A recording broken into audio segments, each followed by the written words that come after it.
Hello everyone, this is Wrestling Watcher, YouTube channel. It's about watching professional wrestling.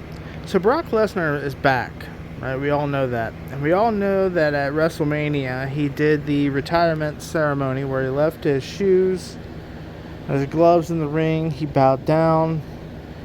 He said goodbye to everybody when he waved his arms, and he sort of waved. Paul Heyman was crying. Brock Lesnar put up the X sign with his arms, indicating that this was supposed to be real. And we all thought he retired. And then he got a little bit of a retirement farewell the next night when they played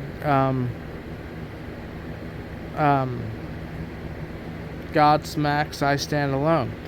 I was thinking God of War there for some reason. But, yeah, we all thought it was real. Then he comes back. And he got squashed by Femi at Mania. Comes back, and after 7 F5s, grueling match at Clash in Italy, Brock Lesnar gets the win.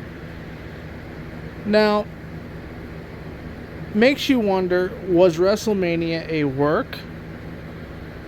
worked retirement, or was it a shoot retirement? And they realized, okay, look, we got SummerSlam at Minneapolis this year, Brock's home area where he grew up at, right?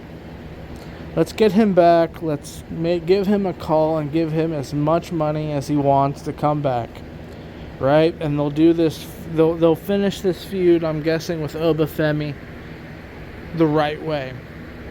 At least booking-wise, with the right way would be the way with the most impact, right? Femi wins the third match at SummerSlam, finally does retire Brock Lesnar, and it is over. Now, we all thought this was going to go to Gunther, right? But I think the career-killing gimmick is still there when they'll need it again for Gunther, but maybe they're just not going to do it with Lesnar. Maybe they're going to do this one with Femi, but then they'll set up something with Femi and Gunther at a later point down the road. We'll see. But this does feel like this feels like it was a shoot retirement. Like Brock said, all right, I'm done. I put him over. We're good. And it feels like a call from TKO, from the upper brass, to say, hey, let's get Brock back.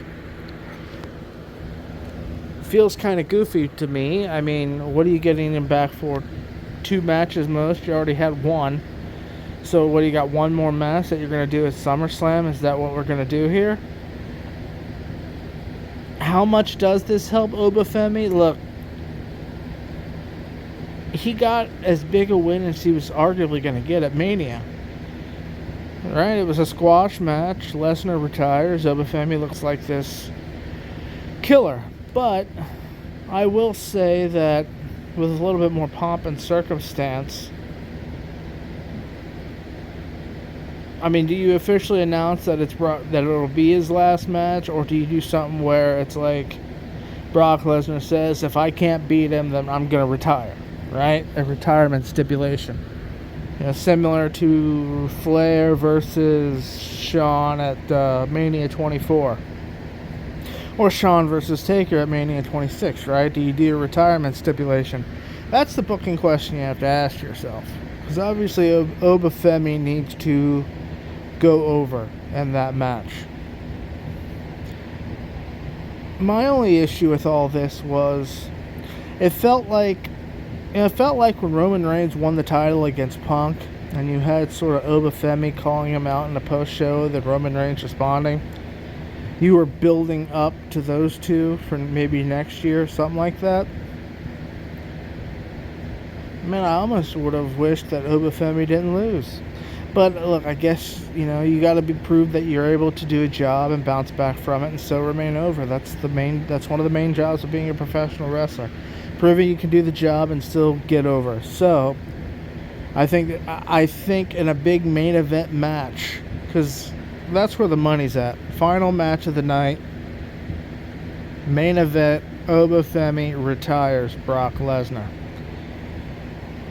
Yeah, maybe that's a bigger superstar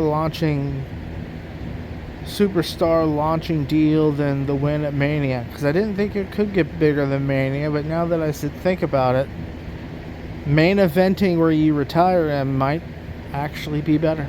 That's all for this one, guys. Thank you.